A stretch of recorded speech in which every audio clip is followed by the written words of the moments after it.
everyone, this is Ravi. Welcome to Tricentis Tosca API automation tutorial. As you all know, I've already published 7 YouTube lessons covering different topics related to API automation by using Tosca. So from past 3 lessons, I've already published part 1, part 2 and part 3 of test case automation by using Tricentis Tosca.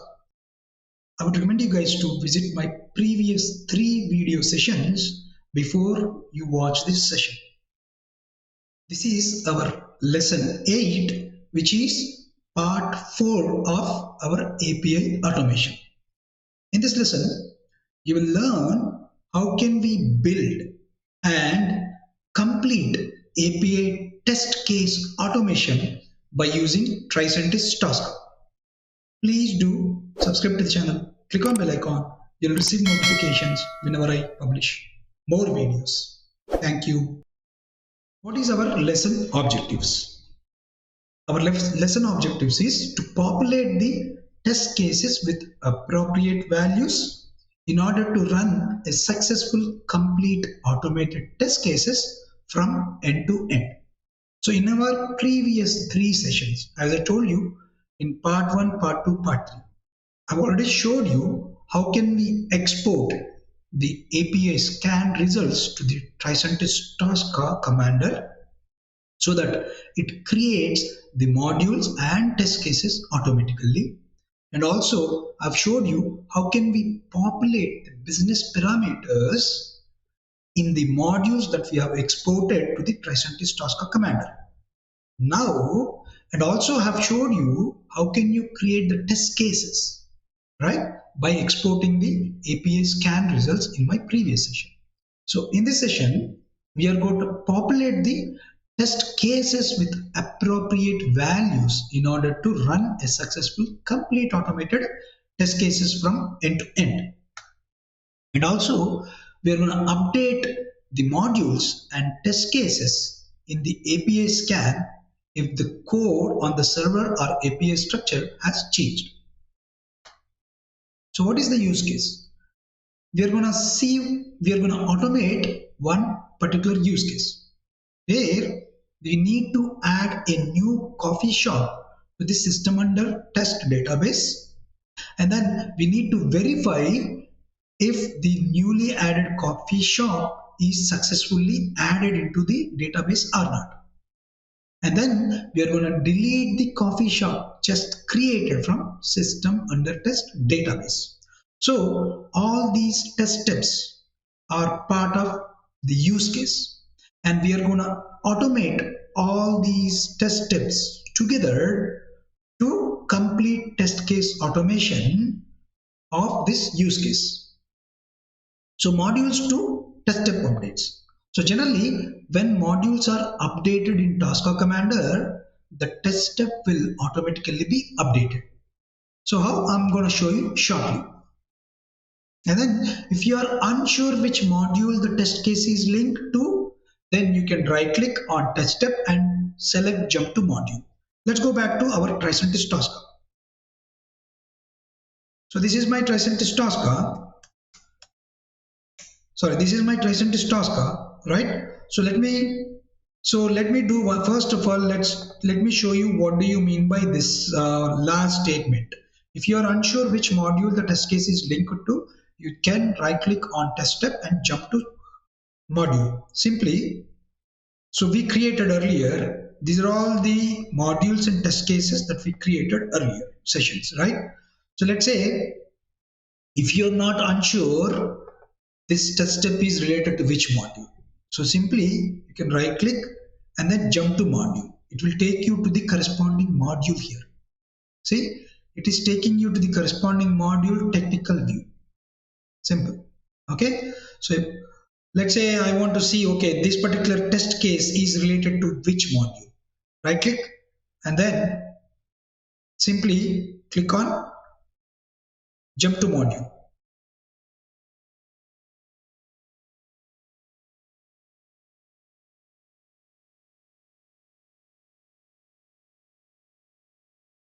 So let's say if you want to see, okay, this particular test case, not this one. Let's say if I want to see, okay, this particular test step is related to which module. You can simply right click and then click on jump to module. This will take you to the corresponding module technical view. Okay, so that's the meaning of your last statement. So now let us see add business parameters for all modules.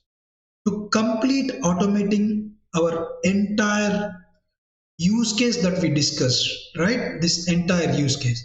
First step is to add business parameters for all the modules that we exported from API scan results. So what are all the modules that we exported? These are all the modules that we exported. Now it is our first step to populate all the business parameters for all these modules. Okay, so for that, what I'm going to do first, let me quickly copy this particular component folder. Okay, let me see what is our first step. Add business parameters to all modules of use case in the Tosca command. Duplicate the component folder and rename it. So to avoid some confusion, right, what I'm going to do, I'm going to duplicate, or I'm going to copy this entire component folder and paste in the main project folder. Okay, and then I'm going to rename this as session 8. Okay, and what I'm going to do here, in earlier session we already populated some business parameters for the response. Okay, so I can keep this here now.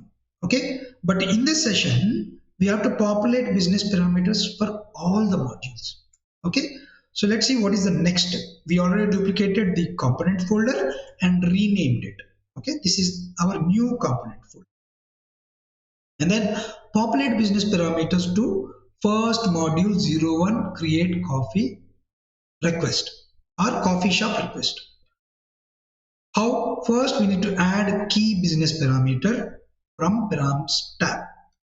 So it's a simple method, it's a simple hard and fast rule is that for every request message, you have total 3 request messages and 3 response messages, right? So we created in our previous session. So for every request message, it is must to add your access key. So open our web service toscacloud.com training, from where you can copy the latest service access key. Correct? So to access any request or to send any API request, the access key is must. Okay, so now our first step is to add the access key from the parameters. So go to technical view, go to parameters. First you need to add this access key as your business parameter. For that, you just need to click on this key parameter and then click on add. So for every request message, you need to add this access key. So our first module is create coffee shop and we added access key. And then navigate back to payload tab and add business parameters for all the applicable. Okay, so let's go back to again payload tab now. Okay, let's go here, and here this is my payload tab. I've completed adding key. Now I need to add business parameters for all these elements. Let me add business parameters for city and country. Select these 2 rows and click on add. So now you see business parameter city and country is added. And also I need to add a business parameter for the name of coffee shop. I added business parameter for name of coffee shop. Done. So now population of business parameters for my first module is done. Now populate business parameters to second module 01 create coffee response. How? First you need to add the ID as buffer and rest as business parameters. So let us go back to our response here. So if you see here, the response message, whenever you create a coffee shop, right, it creates a unique ID. So this unique ID, I don't want to add this as a business parameter. Instead, this unique ID I want to store into a buffer. Why? Because this unique ID, I'm going to use this unique ID to verify if the coffee shop is added or not, and to delete the coffee shop that I created just now. So let's say whenever I create a new coffee shop, let's say I got ID 6. That means that is my unique ID for that particular coffee shop. To verify if the coffee shop is generated or not, I can verify this unique ID. That's why I would like to create a buffer for this unique ID. So for that, what you need to do? To create a buffer, select the row. Instead of clicking on add, you're going to click on buffer. So that's going to create a new buffer for the ID. It looks like the same, but this is a buffer. This is not your business parameter. Instead, it is a buffer. Okay, so that is done. Now once you create a buffer of ID, so now you need to create business parameters for rest of your values. Select these two and click on add business parameters, and then select the name of coffee shop and click on add business parameter. Now we have completed creating business parameters for 01 create shops request, 01 create shops response, and also for the response we can also add another parameter called for the request. So for the request you can also create another parameter. What is that? Your success response. So whenever you send a request, you're going to get the success response.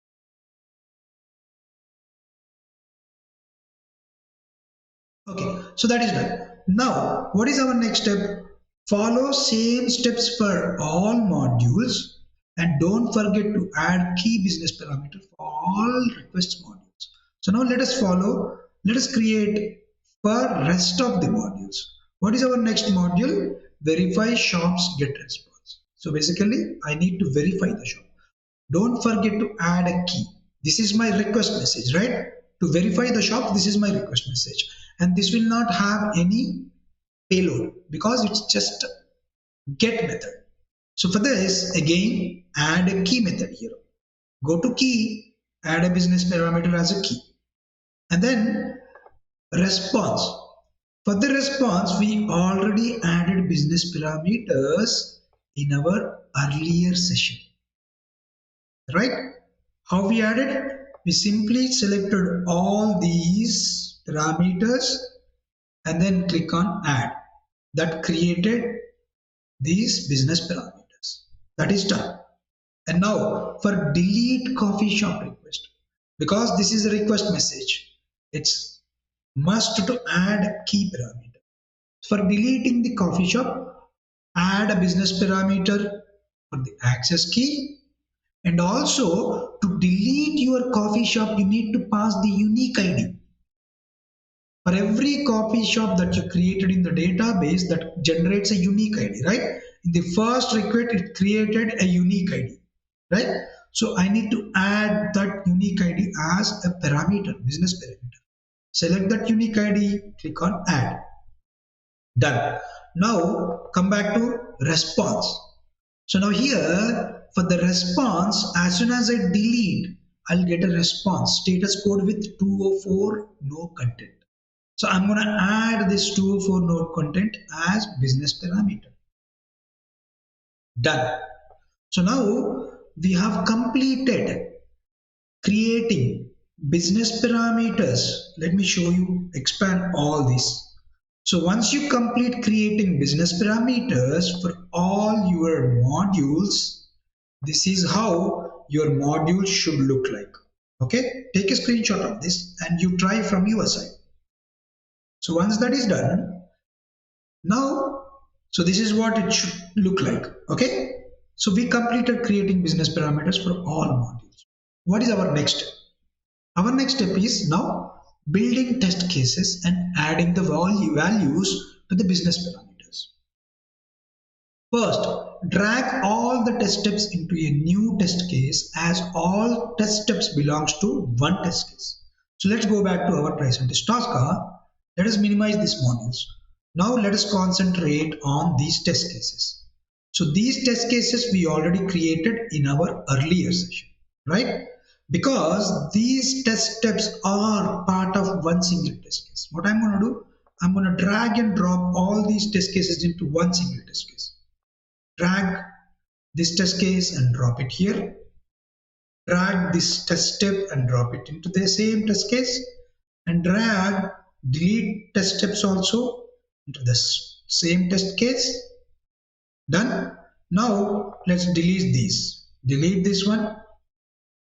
Delete this one. Now we have added all test steps into one single test case and rename this as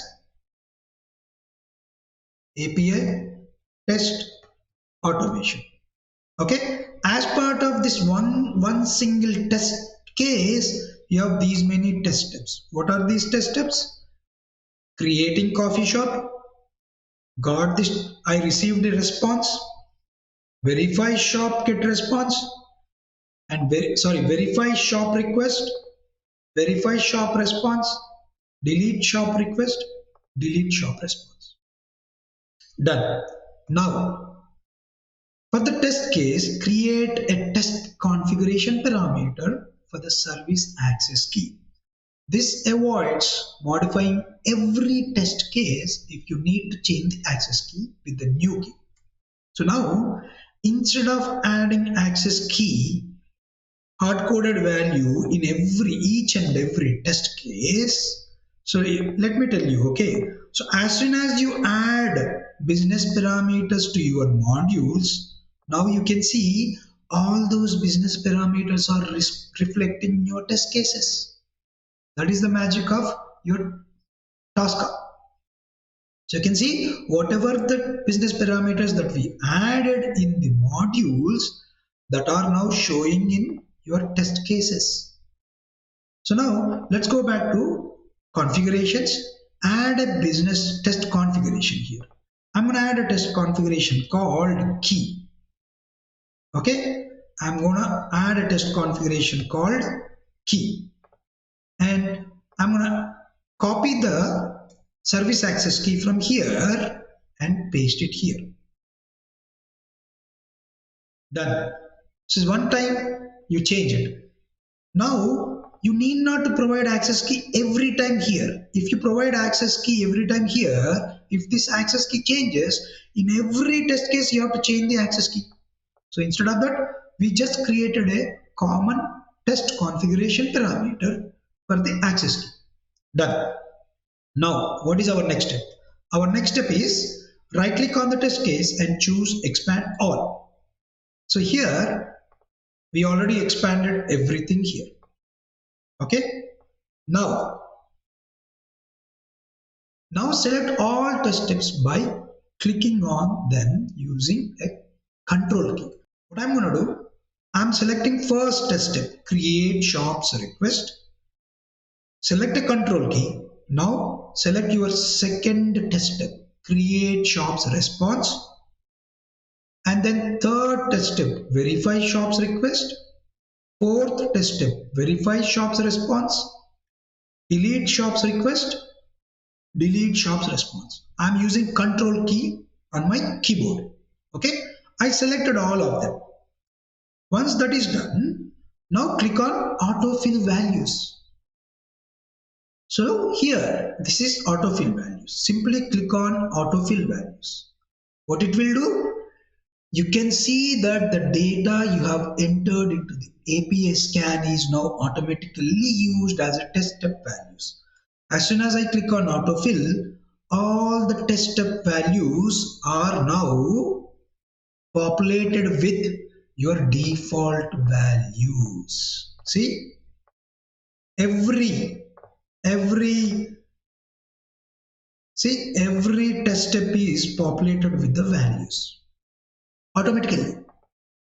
You can basically change these values by using your drop down. See, I can change the values. If you want to change the values, you can change the values. It's not a problem. Whatever the values you want to populate, you can populate here. But for now, I populated by using autofill values. So now it populated all the values. So now what we are going to do, what is our next step? Our next step is modify the test steps as below. How? Replace access key values with CP key. What do you mean by that? See, wherever there is a request message, the access key hard-coded value has been populated. Instead of hard-coded value, I want to use this test configuration parameter that we created earlier. What is the test configuration parameter that we created? We created key test configuration parameter. So I'm going to use that configuration parameter here. It's CP. To call configuration parameter CP, you have a key value, close square braces and close curly braces. That means I'm calling configuration parameter. In the same way, here in the verify shop request message also use CP key value. That's it. In the same way, in delete here also remove this hard-coded access key, use configuration parameter, and this is the parameter I would like to add. Done. So now your access key is coming from your test configuration parameter. Done. Now replace ID value with buffer ID and change the action mode as constraint in verify coffee shop response. If you see here, as soon as I create a coffee shop, a new coffee shop will be created with new ID. Right? You know, right? See, as soon as I create a coffee shop, a new coffee shop with unique ID will be created. So this new unique ID, I want to store it as a buffer. That's why here I already storing into buffer. You can see here now, action mode automatically selected as buffer because this ID is a buffer. Correct? Now you need to replace in the coffee shop response. Here I don't want to use this ID. Instead, whatever I stored in the buffer, I want to verify the same ID here. See, replace ID with buffer ID. Change the action mode as constraint. Because in the response, verify shop response, let's go back to verify shop response. If you see, you will have a lot of coffee shops. But I want to verify the coffee shop that just I created. Just now I created. What is the coffee shop? The ID that I stored in buffer. The same ID I want to verify, and once I get the ID that I created recently and I want to verify all the values correct or not. So that's why I'm going to use constraint method here. What constraint method I'm going to use? I'm going to use the constraint of the buffer. So here I'm going to call the buffer, the value buffer here. What is the value? ID. Curly braces B, ID is my buffer, capital ID, right? Here, what I'm going to do, I'm instructing Tosca to add a constraint. That means I'm instructing Tosca to filter the coffee shops based on the ID that I created just now, right? And then I want to verify if city is populated as Atlanta or not in the response. And then I want to verify, okay, so let me do one thing, okay? What is the coffee shop that we are creating? Atlanta. You have US, and also I'm creating a coffee shop name as Sunlight Coffee Day. So in the response also, I should have the same Sunlight Coffee Day. Now, I am verifying the response the verify coffee shop response should have the values of Atlanta, USA, Sunlight Coffee Day, where all these values should be there for the newly created coffee shop. And then once that is done, now replace ID value in delete coffee shop with buffer ID. Now I want to delete a newly created coffee shop. How can I do that? Because the newly created ID is stored into buffer. So here in the delete coffee shop, instead of hard coding the value, I want to call the buffer that I created just now. This is my buffer because the newly created ID I'm storing into buffer. The same ID I'm using here to send the delete coffee shop request. Right? Delete coffee request has two parameters. One is access key. The next one is what is the unique ID of your coffee shop that you would like to delete. And then your response will have 204 no content. That means once the coffee shop is deleted, you will not find the coffee shop at all. So now you can see we have completed populating all the values for every test case. Now save this entire test case. So this is how you should see your entire control flow diagram. If you see here, these are all your test steps of your entire automated test case. And if you go to control flow diagram, you can see the flow diagram also. Right? So that means we completed automating your entire test case. This is your flow diagram. Now, what I'm going to do, I'm going to run this test case and see if everything is runs successfully. Right click on this. So let me close this API scan now. Okay. Right click and run this in the scratch mode. First, it should create a new coffee shop, and then it should verify the newly created coffee shop, and then it should delete the newly created coffee shop. See now your entire results are here now. Let me expand all these now. Okay, let me expand all these. First, a new coffee shop has been sent successfully. We got OK response, and this is the response we received. Right? From the response, I'm storing the new unique ID into a buffer with name ID. Done. Now I'm verifying the success. I received a response with Atlanta is expected and actually is Atlanta. And then I'm verifying if country is USA or not, because I sent a country as USA, I received a response as USA. I sent the name of your coffee shop as Sunlight Coffee Shop, and the same way I received the response also.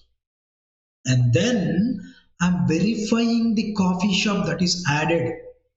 What I'm doing, I sent a verify coffee shop, I received a response. And if you see here, I received a response of expected value is what? Whatever the buffer I stored, which is 4. The same value I received. And all the values are correct. That means in newly created coffee shop, I have all the correct values. Done. Now delete coffee shop. See, my newly created coffee shop has been deleted successfully by using the buffer ID. Correct? And then I received a success response.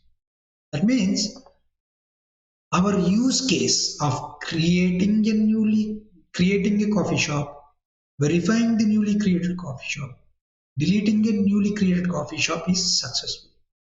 So if you see the structure of your test case, let's go back here again. Let us go to our entire component folder. You have all the modules that we created. You have all the test cases that we created. So this is how you can complete your end-to-end test case automation. So that's why it is very important for you guys to visit my previous part 1, part 2, part 3 sessions. And this is our part 4 session. So all these 4 parts series of videos tells you how to automate your API test case end to end by using Tricentis Tosca. If you have any queries, leave your queries in the comment box. I'll try to respond to your queries. Thank you. Hope you all understand how can we populate business parameters for all the modules that we exported from API scan results, and then how can you populate the values of your test steps by using autofill option, and how can you complete end-to-end API test case automation by using Tricentis Tosca.